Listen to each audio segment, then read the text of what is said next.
स्वागत है मित्रों। कहानी को आगे बढ़ाते हुए आज दिखाया जा रहा है तैन जब डोडो को ढूंढ रहा था उसी वक्त आसमान से एक पंछी का पंख तैन के सर में आकर गिरता है। तैन जैसे ही ऊपर के ओर देखता है वो पाता है कि डोडो एक चमकीला बड़ा सा पंछी के ऊपर चढ़ के आसमान में उड़ रहा था। डोडो तब चिल्लाते हुए अपने दादा और पापा से कहता है कि दादा पापा मैं यहाँ हूँ। पंछी के ऊपर चढ़ के उड़ने में बहुत मजा आ रहा है। तैन डोडो को देखकर उसके जान में जान आता है और जिहो के ओर देखकर कहता है कि डोडो गायब नहीं हुआ और न ही किसी ने उसका अपहरण किया है। दूसरी ओर हम बाजिन को देखते हैं जो अपने हाथों से इशारा करते हुए डोडो से कह रहा था कि डोडो पंछी के साथ वो नीचे उतर के आए। तब उधर ही पेड़ के पीछे हम दो आदमियों को देखते हैं जो असल में है बदमाश भाई साहब लोग जो आए तो थे डोडो का अपहरण करने के लिए पर वो कर नहीं पाए।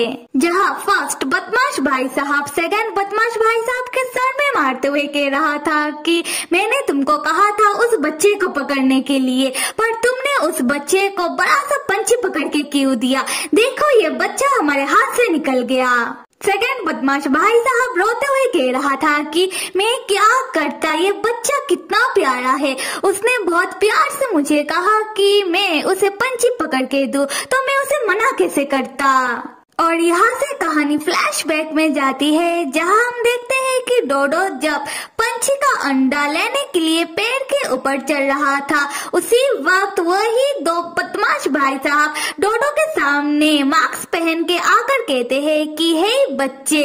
डोडो उन दोनों को देखकर पहले तो चौंक जाता है और डोडो को चौंका हुआ देखकर सेकंड बदमाश भाई साहब फर्स्ट बदमाश भाई साहब से कहता है कि क्या ये बच्चा हमें देखकर डर गया, ये बच्चा कहीं डर के मारे बेहोश ना हो जाए।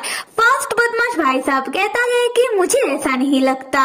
और यही होता है, डोडो उन दोनों को देखकर नहीं डरता बल्कि फर्स्ट बदमाश भाई साहब के सर के ऊपर चढ़ के कहने लगता है कि क्या आप लोग जोकर हो, आप लोगों ने मास्क क्यों पहना है, क्या आप लोग यहाँ मेरे साथ खेलने के लिए आए हो। तब फर्स्ट बदमाश भाई साहब डोडो से कहता है कि हे बच्चे क्या बकवास कर रहे हो। डोडो तब बहुत ही भोले तरीके से और प्यार से उन दोनों से कहता है कि अंकल क्या आप उस पेड़ के ऊपर चिड़िया का घोंसला देख रहे हो, उस घोंसले में एक चिड़िया बैठी हुई है, मुझे वो चिड़िया बहुत पसंद है, क्या आप मुझे वो ला कर दोगे। तब उन दो बदमाश भाई साहब लोगों का मन डोडो का प्यारा शक्ल देखकर पिघल जाता है और वो लोग कहते हैं कि ठीक है। सेकंड बदमाश भाई साहब डोडो से कहता है कि बेटा तुम्हें ये छोटा चिड़िया क्यों, मैं तुम्हें इससे भी बड़ा चिड़िया पकड़ के दूंगा। डोडो कहता है अच्छा। तब फर्स्ट बदमाश भाई साहब डोडो को गोदी में लेकर वो भूल जाता है कि वो लोग यहाँ डोडो को अपहरण करने के लिए आए थे और अपने मन में सोच में पड़ जाता है कि हम लोग वैसे यहाँ क्या ये करने के लिए आए थे। यहाँ से कहानी आती है प्रेजेंट में जहाँ हम देखते हैं कि डोडो चिड़िया के ऊपर से नीचे उतर के आता है और तैन डोडो को पकड़ के डांटने लगता है कि डोडो तुम अकेले अकेले इधर उधर क्यों जाने लगते हो और तुम्हें चिड़िया के ऊपर चढ़ के उड़ने में बहुत मजा आ रहा था, अगर तुम गलती से गिर जाते तो क्या होता। डोडो तैन से माफी मांगता है पर तैन किसी का नहीं सुन रहा था और डोडो को और ज्यादा डांटे जा रहा था। डोडो तब अपने पापा के ओर देखकर कहता है कि पापा मुझे डांटा से बचाओ। बाजिन तब तैन को समझाते हुए कहता है कि तैन मेरा बेटा डोडो को तुम मत डांटो, डोडो अभी भी बहुत छोटा है इसलिए उसे उतना समझ नहीं है, इस बार तुम डोडो को माफ कर दो। दूसरी ओर जिहो कहता है कि डोडो तुम्हारा दादा तो ऐसा ही है, जब वो डांटना शुरू कर देता है वो नहीं रुकता और ना ही वो किसी का बात मानता है। बाजिन तुम्हारे ओर से तुम्हारे दादा को जितना भी मनाने की कोशिश करे पर तैन नहीं मानने वाला। फिर हम तैन को देखते हैं जो मान जाता है। तैन डोडो से कहता है कि डोडो इस बार तुम्हारे पापा के कहने पर मैं तुम्हें माफ कर रहा हूँ और तुम शुक्र मनाओ कि मैंने तुम्हें थोड़ा सा ही डांटा है, तुम्हें मारा नहीं है, तो तुम इस बात को याद रखना और दोबारा गलती मत करना। डोडो अपना सर को हाँ में हिलाता है। तब हम जिहो को देखते हैं जो तैन को देखकर सोच रहा था कि क्या ये वही तैन है जिसको मैं जानता हूँ। आते हैं बाइजिन की ओर। बाइजिन डोडो को अपने गोदी में लेकर प्यार से समझाते हुए कहता है कि डोडो बेटा, अगली बार तुम अकेले इधर उधर मत जाना, तुम हमारे पास ही रहना। डोडो कहता है ठीक है पप्पा। तब तैन अपने सीने में हाथ रखकर सोच रहा था कि बाइजिन को देखकर लगता है बाइजिन मुझसे नाराज नहीं है। शायद बाइजिन को नहीं पता कि अगर मैं डिमोन किंग बन जाऊंगा तो अगली 100 सालों तक मैं किसी से भी शादी नहीं कर सकता। दूसरी ओर हम लियो को देखते हैं जो जूनियर चैन के ऊपर चिल्लाते हुए कह रहा था कि जूनियर देखा, तुम्हारा सीनियर चैन का बेटा डोडो मिल गया है और मैंने तुमको पहले भी कहा था कि इसमें मेरे मास्टर मुंह का कोई हाथ नहीं था। जूनियर चैन कहता है कि मैं तुम्हारे मास्टर मुंह के ऊपर विश्वास कैसे कर लेता, क्योंकि तुम्हारे मास्टर मुंह ने हमसे बहुत बार झूठ कहा है। तब तैन, बाइजिन, डोडो और जीहो जूनियर चैन, लियो और मू का झगड़ा देखकर देखते ही रह जाते हैं। खैर मू तब लियो को साइड करके आगे आकर जूनियर से कहता है कि जूनियर, माना मैंने तुमसे बहुत बार झूठ कहा है, पर मैंने तुम्हें कभी भी गलत तरीके से इस्तेमाल नहीं किया। मैं तुमको कैसे विश्वास दिलाऊं कि मेरे अंदर तुम्हारे लिए फीलिंग है। जूनियर चैन तब अपना आंखें झुकाते हुए मुंह से कहता है कि मुंह, मैं भी तुम्हारे ऊपर यकीन कैसे कर लूं, क्योंकि तुमने भी बहुत बार मेरे सीनियर तैन और उनका बेटा डोडो को ऑलमोस्ट मारने की कोशिश किया है। लियो यहाँ भड़क जाता है और जूनियर चैन से कहता है कि तैन और डोडो के ऊपर आधा से ज्यादा हमला लियो ने करवाया है और तैन और डोडो को जान से मारने की कोशिश भी लियो ने की थी, ना कि मास्टर मू ने। और जूनियर जो मास्टर मू को इतना बातें सुना रहा है, मास्टर मू को इतना गलत समझ रहा है, क्या जूनियर ने कभी भी जानने की कोशिश की कि उसके सीनियर तैन ने मास्टर मू के साथ क्या किया? यह तैन कहता है कि मैंने तुम्हारे मास्टर मू के साथ जो भी किया था वो मैंने जानबूझकर नहीं किया था, बल्कि गलती से हुआ था। लियो भड़क कर तैन से कहता है कि तुमने मेरे मास्टर मू की पहाड़ को तबाह कर दिया, जिससे मेरा मास्टर मू ऑलमोस्ट मरते मरते बचे और तुम्हारे कारण मेरे मास्टर मू को ठीक होने में 2 साल लग गया और तुम कह रहे हो कि तुमने गलती से किया।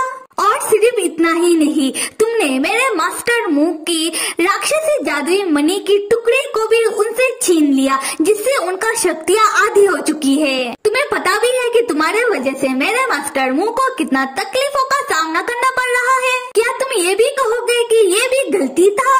तुम अपने आप को क्या समझते हो? मू तब लियो से कहता है कि लियो बस करो, तुम शांत हो जाओ। तैन तब चौंककर सोचने लगता है कि क्या उसने कहा कि मैंने उसके मास्टर मू के पास से उनका जादुई राक्षसी मणि छीन लिया।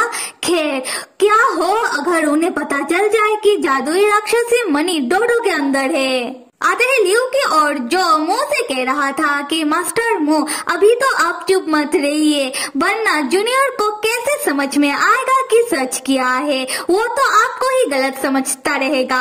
और हमें तैन से किसी भी हाल में राक्षसी जादुई मणि को भी वापस लेना होगा, क्योंकि आप दिन ब दिन कमजोर और कमजोर होते जा रहे हो और किसी दिन ऐसा आएगा कि आप आपकी कल्टीवेशन की शक्तियों को भी इस्तेमाल नहीं कर पाओगे।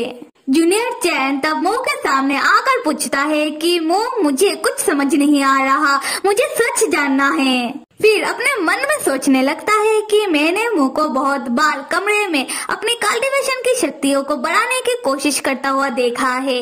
क्या इसका मतलब सच में मो की कल्टीवेशन की शक्तियाँ कमजोर हो चुकी है? क्या मो को दर्द होता होगा? तब हम तैन को देखते हैं जो बिना कुछ बोले उधर से जाने की कोशिश करने लगता है, अपने मन में ये सोचते हुए कि मुझे मू के साथ जादुई राक्षसी मणि को लेकर बहस नहीं करना चाहिए, क्योंकि मैं इस विषय में उसके साथ जीत नहीं पाऊंगा। तब बाइजिन जो कुछ समझ नहीं पा रहा था, वो डोडो को अपने गोदी में लेकर तैन के पीछे पीछे आने लगता है। जूनियर चैन तैन को पीछे से पुकार कर जैसे ही इस बारे में पूछने की कोशिश करता है, तैन जूनियर चैन से बहाना मारते हुए कहता है कि जूनियर चैन, अचानक मेरे डोडो का तबीयत ठीक नहीं लग रहा, तो मैं डोडो को घर लेकर जा रहा हूँ और तुम भी घर आ जाना। तब तैन डोडो को इशारा करता है। डोडो तैन का इशारा समझते ही बाइजिन के सामने बहाना करते हुए कहता है कि पप्पा मुझे कुछ हो रहा है, पप्पा मेरा तबीयत ठीक नहीं लग रहा, पप्पा जल्दी से घर चलते हैं और जाकर मुझे सोना है। और बाइजिन भी तब डोडो के बातों में आ जाता है और तैन दोबारा डोडो को इशारा करते हुए कहता है कि बेटा तुमने अच्छा किया। पर लियो जो तैन के सामने आकर तैन से कहता है कि तैन तुम्हें क्या लगता है कि मुझे कुछ समझ नहीं आ रहा कि तुम डोडो के नाम पर बहाना मारकर इधर से भागने की कोशिश कर रहे हो। तैन तुम यहाँ से तब तक नहीं जा सकते जब तक तुम मेरा मास्टर मू का जादुई राक्षसी मणि का टुकड़ा उन्हें लौटा नहीं देते। यहाँ बाइजिन को गुस्सा आ जाता है और वो लियो से कहता है कि लड़के बस हो गया, अगर तुमने एक और कदम मेरे तैन और डोडो को नुकसान पहुँचाने के लिए लिया तो मुझसे बुरा कोई नहीं होगा। लियो यहाँ डर जाता है और अपने मन में सोचता है कि मुझे पता है कि मैं इस बाइजिन के सामने जीत नहीं पाऊंगा। फिर भी लियो तैन और डोडो के और आगे बढ़ने लगता है। तब जूनियर चैन लियो के सामने आकर कहता है लियो रुको। लियो कहता है जूनियर तुम्हें अभी भी अपने सीनियर तैन की बातों का विश्वास करना है। जूनियर चैन कहता है कि मेरे सीनियर तैन ने किसी के पास से भी जादुई राक्षसी मणि को नहीं छीना, मुझे लगता है यहाँ कुछ तो गलतफहमी हो रहा है। मु तुम मेरा बात सुनो, डोडो का कंडीशन ठीक नहीं है, उसे जादुई राक्षसी मणि की जरूरत है, जादुई राक्षसी मणि के बिना डोडो बच नहीं पाएगा। तुम बस मेरे सीनियर तैन से बदला लेने के चक्कर में डोडो को कुछ मत करना। लियो जूनियर चैन से कहता है तो हम क्या करें, हमें भी हमारा जादुई राक्षसी मणि का जरूरत है। मु लियो से कहता है कि लियो बस करो। उसके बाद मु जूनियर चैन से कहता है कि जूनियर मुझे विश्वास नहीं हो रहा कि तुम मुझे गलत समझ रहे हो। खैर मैं तुम्हारी सोच को तो बदल नहीं सकता, पर मैं तुम्हें एक बात जरूर बता सकता हूँ कि मैं तैन के साथ जादुई राक्षसी मणि को लेकर अभी या फिर बाद में लड़ाई जरूर करूंगा और जो लड़ाई में जीतेगा जादुई राक्षसी मणि वही रखेगा। अब तो ठीक है। फिर मु और लियो डिमॉन किंग इलेक्शन की फील्ड से जाने लगते हैं और जाते वक्त गुस्से में लियो अपने मन में कहता है कि मैं मेरा मास्टर मु को जितना जानता हूँ वो जूनियर को बहुत पसंद करने लगे हैं और जूनियर के लिए उसका सीनियर तैन और डोडो बहुत जरूरी है, इसीलिए मेरे मास्टर मु कभी भी गलत तरीके से डोडो या फिर तैन को नुकसान नहीं पहुँचाएंगे। और जूनियर तुम मेरे मास्टर मु के बारे में बिल्कुल नहीं सोच रहे हो। तब हम वही बदमाश दो भाई साहब को देखते हैं जो अभी भी पैर के पीछे एक दूसरे के ऊपर आरोप लगा रहे थे कि वो लोग डोडो का अपहरण नहीं कर पाए और वो लोग जो भी बातें कर रहे थे लियो वो सुन लेता है और अपने मन में एक डेविल सा स्माइल देते हुए सोचता है ये अच्छा मौका है, अगर कोई और डोडो के शरीर से जादुई राक्षसी मणि को निकाल ले उसके बाद मैं उनसे जादुई राक्षसी मणि के टुकड़े को ले लूं और तब डोडो को अगर कुछ हो भी जाए तब ना ही कोई और ना ही खुद मेरे मास्टर मु खुद को दोषेंगे। मेरे प्यारे मित्रों मुझे पता है कि इस वाली स्टोरी को मैं टाइम से थोड़ा लेट दे रही हूँ, पर इसके पीछे कारण है यह है कि मुझे कुछ काम से घर से थोड़ा जाना पड़ा। अभी मैं घर में हूँ और यही कहूँगी कि लाइफ इज हार्ड बॉस। पर आप सब कहानी को देखिए, सुनिए और मजे कीजिए और साथ में लाइक, सब्सक्राइब और कमेंट करना तो बिल्कुल भी मत भूलिएगा। Till then stay with me and see you.